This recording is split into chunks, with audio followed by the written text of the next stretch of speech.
Negativity किसे कहते हैं? नेगेटिविटी मैं आज थोड़ा सा आपको समझाना चाहता हूँ नेगेटिविटी के ऊपर, ताकि आप नेगेटिविटी का ये मीनिंग समझ लो जैसे नष्ट करने वाली कोई चीज़।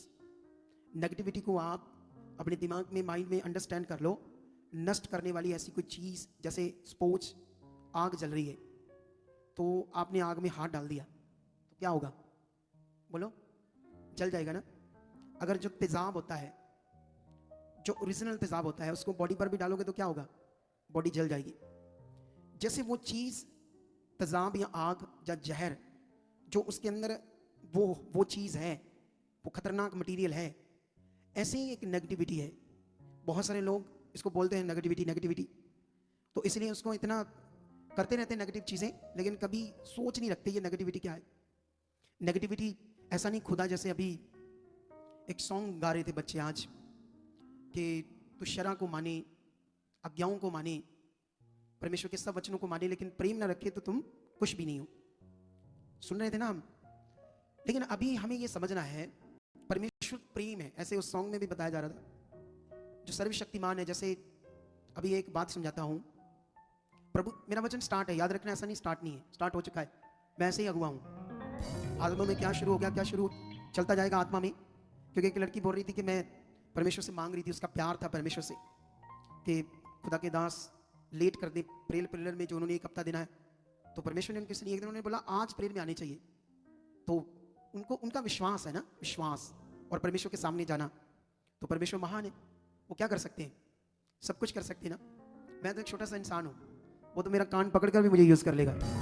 चल इधर आ, चल ये काम कर। अगर मैं आत्मा में हूँ, अगर मैं आत्मा में नहीं हूँ तो फिर मेरा कभी कान नहीं पकड़ेगा, वो कभी मुझे यूज नहीं करेगा। क्योंकि परमेश्वर शारीरिक लोगों को कभी यूज नहीं कर सकता, वो आत्मिक लोगों को यूज करता है। लेकिन अभी यहां पर आप जानते हैं, जब यीशु मसीह देह में, बॉडी में पृथ्वी के ऊपर थे, तो उस समय यीशु मसीह ने कई लोगों को अपने मुंह के शब्द से ऐसे बोला, जैसे एक औरत को जिसको पत्थर मार रहे थे, या एक लकवे के रोगी को लेकर आए थे, तो एक अंधे को लेकर आए थे।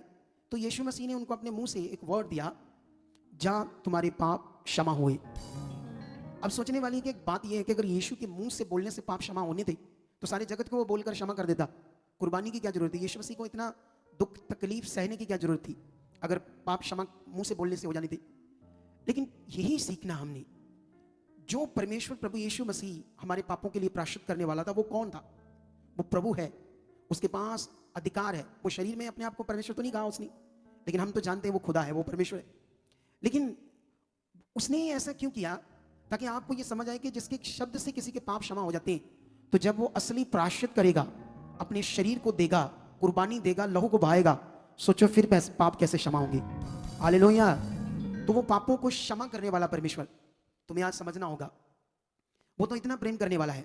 जैसे हम एक बात करते हैं धर्म, धर्म किसको बोलते हैं? धर्म क्या चीज है?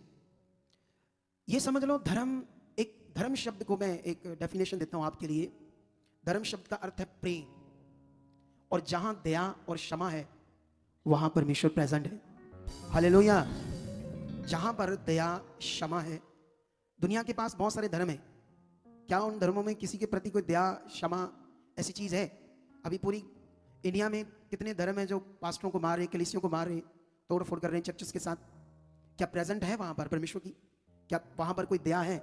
क्या वहां पर कोई क्षमा है? तो इसलिए परमेश्वर जो दया करने वाला, जिसने तुम्हारे पाप को, तुम्हारी सजा को अपने ऊपर लिया, सोच कर देखो वो खुदा क्या हमें दुख देख सकता है? तुम्हें प्रॉब्लम में रखेगा? नहीं रखेगा। इसीलिए मैं तुम्हें नेगेटिविटी समझा रहा था कि तुम्हें समझना है नेगेटिविटी क्या है, नेगेटिविटी के कानून क्या है, वो क्या है जिसे आपने परे रहना है। जैसे आप जब कभी रोड में जाते हो तो रोड खराब होता, बीच में गड्ढे होते हैं ना, जब बीच के अंदर टोए गड्ढे, तो आप कैसे निकलते हो? बचकर निकलते हो या मार मार के गाड़ी को, बाइक को, कार को निकलते हो? उस टो में, वो गड्ढों में अपनी गाड़ी को मार मार निकलते हो? नहीं निकलते हो ना, बचकर निकलते हो। तुम्हें पता है ये नुकसान है। नेगेटिविटी उन गड्ढों से भी ज्यादा नुकसान है। लेकिन हम सुनते हैं, लेकिन बहुत सारे लोग डेली नेगेटिविटी को फॉलो करते हैं, नेगेटिविटी को अपने जीवन में मानते हैं, नेगेटिविटी को अपने जीवन में पूरा करते हैं डेली। इसीलिए जो परमेश्वर की कलीसिया है, तेजस्वी कलीसिया, पावरफुल कलीसिया, वो उस रूप में प्रकट नहीं हो रही जैसे वो बुलाई गई है। आई होप इन वचनों के द्वारा आप सीख कर उतनी पावरफुल कलीसिया प्रकट हो जाओगे। हालेलुया। कितने लोगों को बात समझ आ रही है आज? तो इसलिए अगर आपने पावरफुल कलीसिया बनना है तो बने रहना है। ये एक ऐसी मिनिस्ट्री है जहां पर हम पवित्र आत्मा का प्रबंध का प्रचार देते हैं हमेशा लोगों को, है ना। यहाँ पर हम आपको प्योर ज्ञान देते हैं, खालिश ज्ञान। अगर तुम पकड़ कर चलोगे तो सोचो कितना आगे बढ़ जाओगे। हालेलुया। लेकिन दुष्ट नहीं चाहता कि परमेश्वर के लोग इस बातों को पकड़ कर सही से चलें, लेकिन ये हो जाएगा क्योंकि आपके पीछे हम प्रार्थना करने वाले हैं। हम आपके पीछे हैं जिसका फल परमेश्वर आपको देगा और आप लोग बहुत ज़्यादा आगे बढ़ोगे और बहुत बरकत पाओगे, क्योंकि खुदा है ही बरकत देने वाला, आशीष देने वाला। परमेश्वर जो हमारे लिए अपनी जान देता है उसको खुशी होती है, जैसे वो हमें कहता है ना, दुश्मनों को माफ़ करो, जो तुम्हारे लिए बुरा सोचे उनका भी भला मांगो। तो जब वो हमें कहता है तो सोचो वो खुद कितना भला परमेश्वर है। बाइबल में एक जगह पर लिखा, चख कर देखो वो कितना भला परमेश्वर है। हमें उसे चखना है, समझना है और आगे बढ़ना है, ताकि हम उसको अच्छे से पहचान कर चले, क्योंकि उसके साथ जो प्रेम है, रिश्ता है, यही एक अद्भुत जीवन है जिसे हमें समझकर आगे बढ़ना है।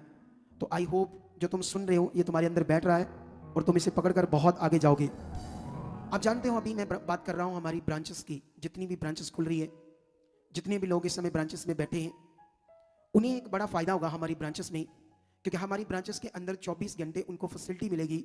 वहाँ पर हमारी टीम होगी जो उनकी बात सुनेगी, उन पर प्रार्थना करेगी, और साथ साथ में अगर उनको ले हैंड की ज़रूरत है ना, जैसे कई बार अभी भी कोई बात कर रहा था, मैं कई जगह पर गया तो कोई सुनवाई नहीं, कोई ले हैंड नहीं है, कोई पता नहीं कब ले हैंड करेंगे नहीं करेंगे, साल लग जाएगा।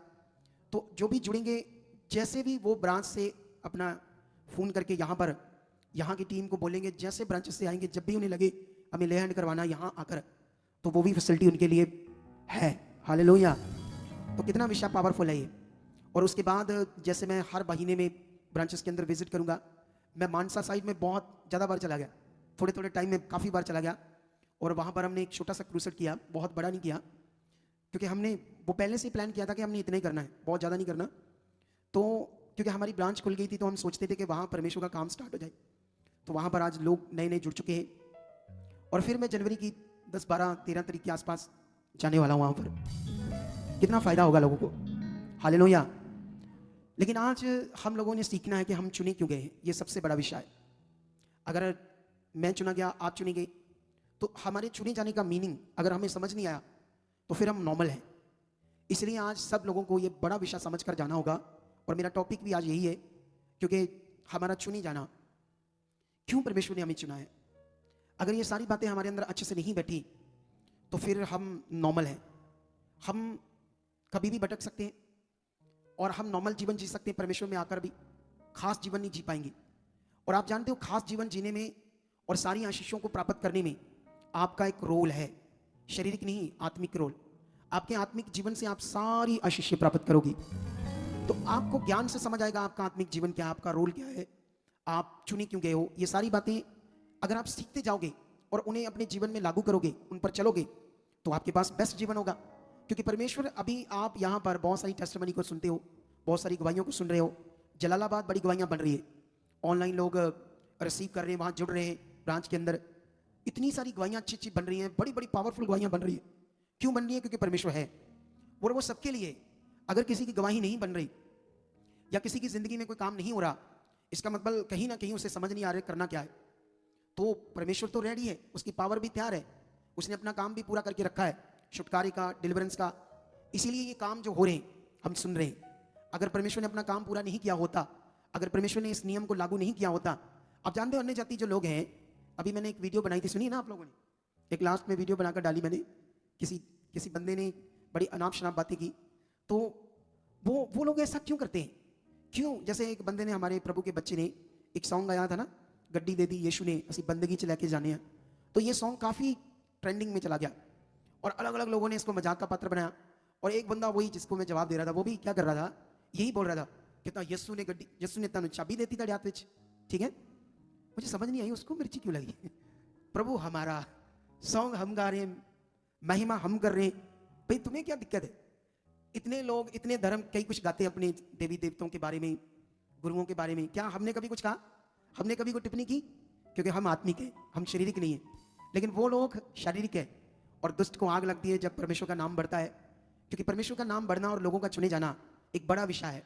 लेकिन आज की मीटिंग के बाद तुम्हें खास मन बनाना होगा। आज की मीटिंग के बाद आर यू रेडी?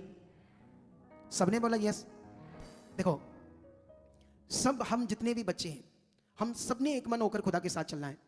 ये जो मिनिस्ट्री हमें खुदा ने दी है, मुझे, आपको, हम सबको दी है ना, ना तो इसकी जमीन आपकी है ना मेरी है, सच्ची, ये प्रभु की है, उसी के सोसाइटी के नाम पर है, ना कभी मेरे बच्चों की होगी ये जायदाद।